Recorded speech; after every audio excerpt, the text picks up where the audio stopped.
aren't what you see, but it's by KL. It starts with the first rhythmic beating of our hearts. We hear it in the song of the birds, of the waves, of the wind. Let us gather our voices and fill this room. Now, with the long-awaited, I think this is part of the excitement in the room. Our Attagirls Choir is here to perform Quiet by Milk, directed by Andrea Fishik.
And I've been to the dentist a lot lately, so the dental hygienist and I have gotten beyond the point where we just chat about regular flossing. So while I was tipped back in the chair, sunglasses on my face, that little hanky thing strapped around my neckline, and these very sharp instruments just at the edge of my peripheral vision, the dental hygienist started making small talk about the new administration. Thank you. Thank you. It gets better or worse. Just stay with me. She had to defriend a few people on Facebook, she said, because they made the new president sound like the worst person ever. Okay, then, I swear to you, she stuck both her hands and every possible dental hygiene instrument into my mouth directly. Wow. Yeah. I had options. Biting wasn't one of them. As I waited, not biting anyone, I wondered how I would find my voice in this setting. Not only this setting of the dental hygienist's office, but this setting of this time and this place that we are in together. I have a lot of feelings about this time, this place, this country that we're in together in these times. Some of these feelings, most of these feelings, look a lot like the top part of that handout we got. You remember it from the UU Trauma Response Ministry when they visited us? Common signs and symptoms of critical incident stress. Things like, these may be familiar to you. I won't ask you to raise your hands when I say one that sounds like home. Anxiety, anger, sudden apathy out of nowhere, grief, overwhelm. Okay, just to name the top 5 for me. So, as the response team taught us, many of us met them, some of us didn't. So just in case, I'll fill you in.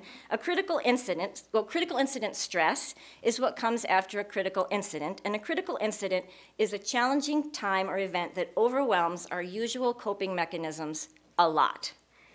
Maybe the kind of thing my dental hygienist Facebook friends were talking about. And this reminds me, as most things do, of my honorary granddaughter, Nevaeh. And I won't get out my phone and show you pictures until after the service. Unfortunately, she recently faced a few critical incidents of her own, things that were tough to witness and experience.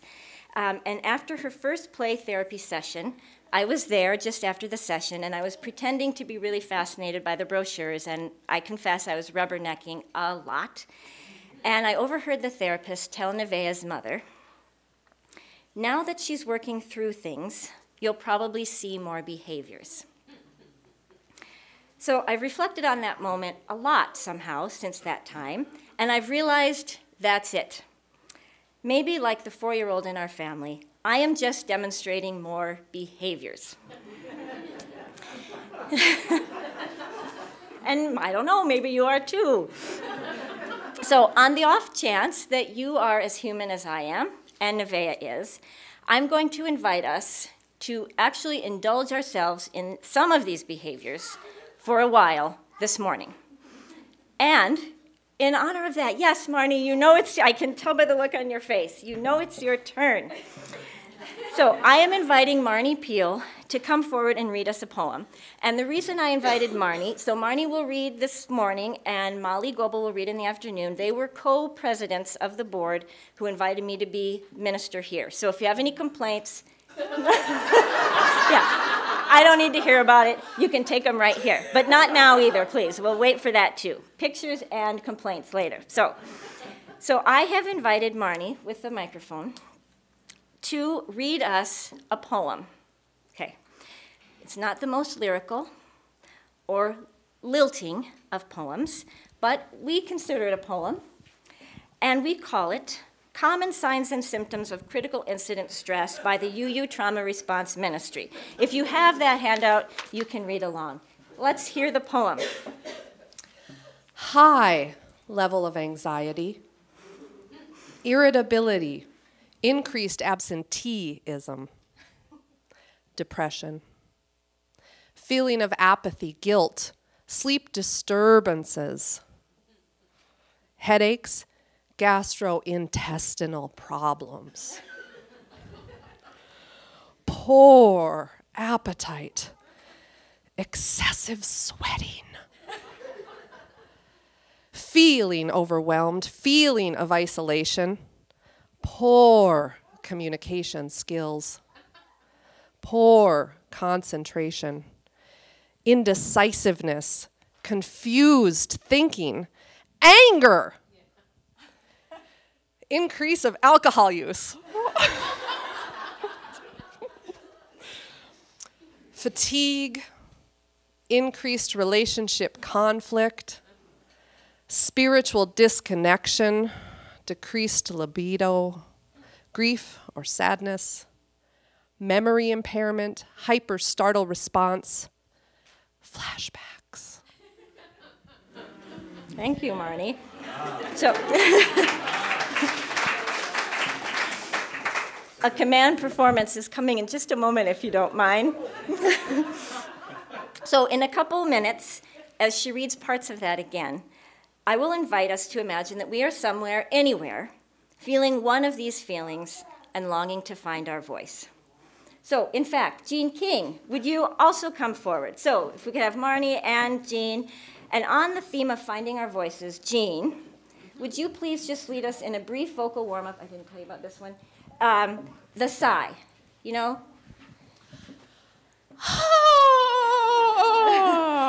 So seriously, please join us. It'll be way more fun.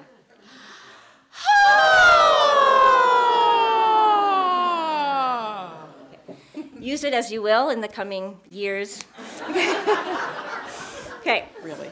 So, in a minute, Jean and I would like to share a few warm-ups. And these are warm-ups that choirs often sing.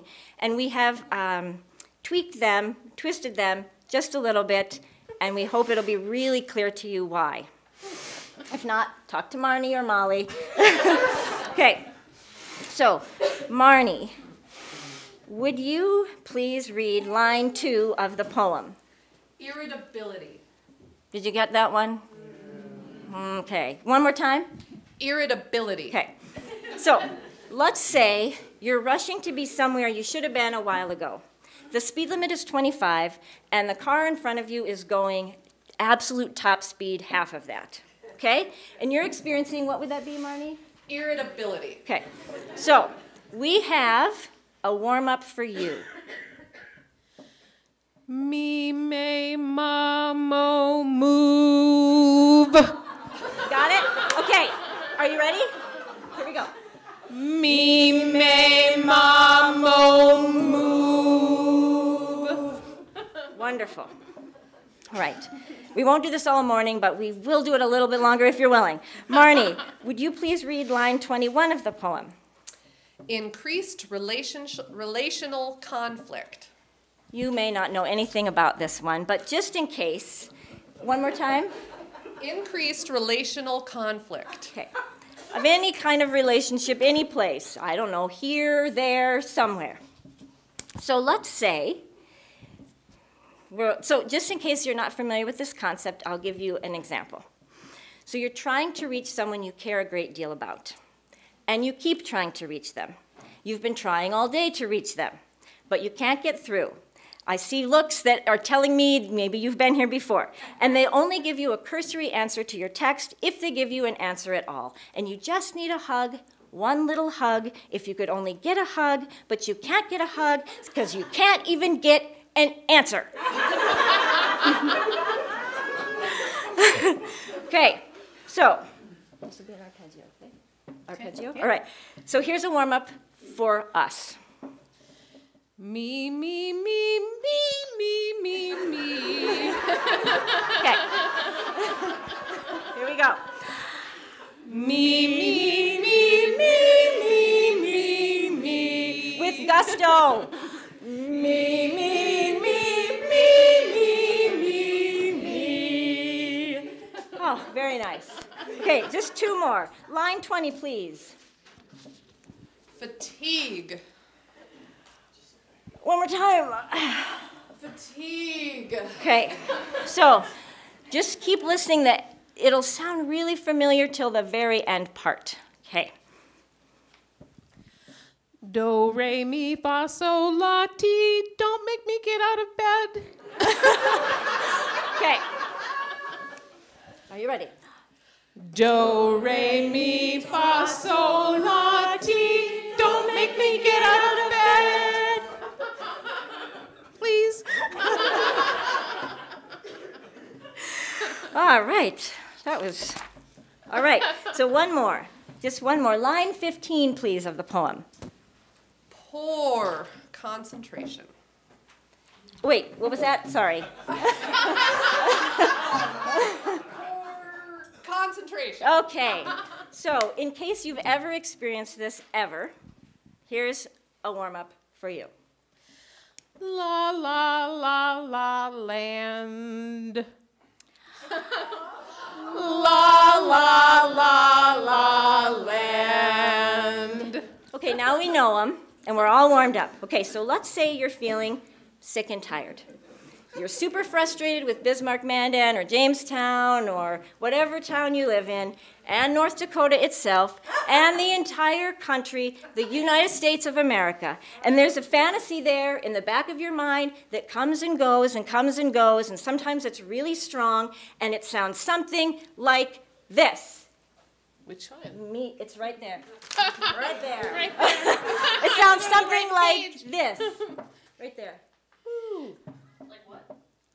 Like, it sounds something like, Me, may, mamo, move. okay, so let me go back. So you're living a place, you're really getting sick of it. Maybe it's Bismarck Mandan, maybe it's Jamestown, maybe it's some other place, maybe it's North Dakota, maybe it's the United States. And you have this fantasy in the back of your mind, and it goes like this. It's time to me, may, mamo, move. But please don't, because we love you here so much. Okay, so now the next one, right there, yes. All right, so others have needs. We have established this. It's apparent. They're everywhere. Can we have needs? I don't know. Do this, do that, be this, be that. Will there ever be time for me, me? Seriously, is it Monday or whatever is the first day of your general work week? There was probably one last week and the week before, and maybe it wouldn't even be that bad to get a little bit sick. Like, not a lot sick, but just a little bit sick. So I mean, when people talk about being sick and not being at work and they're lying in bed and stuff and drinking juice, and that might be kind of nice sometime, maybe a little bit. And maybe you have an excuse to sing this song. Do, re, mi, fa, sol, la, ti. Don't make me get out of bed.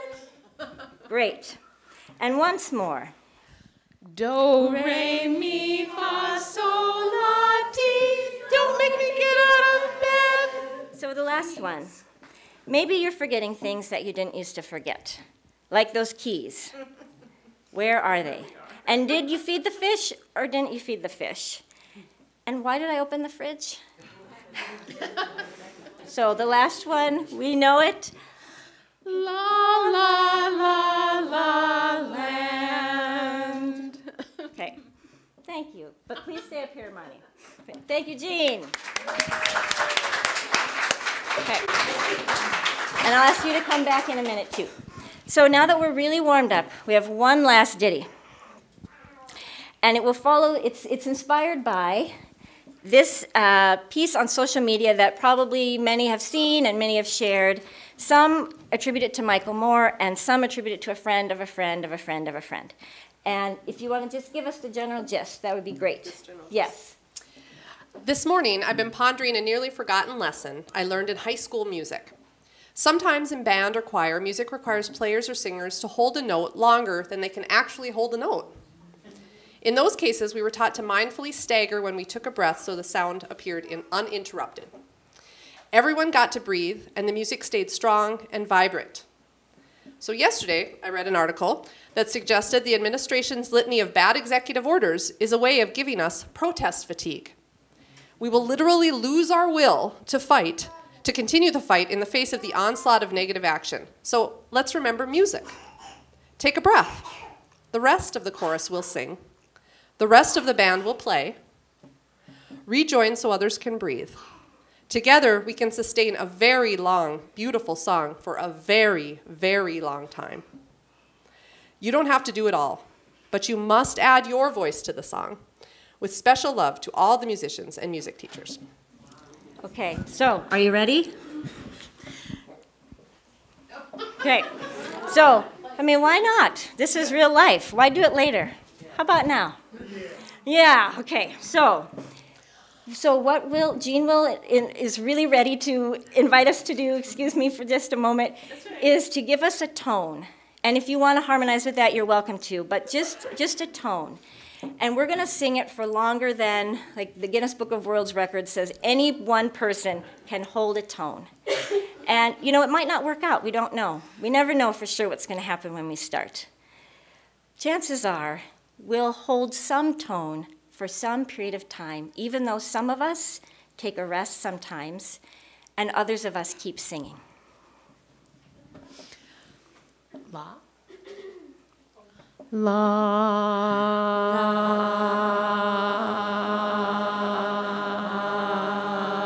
Breathe when you need to. La.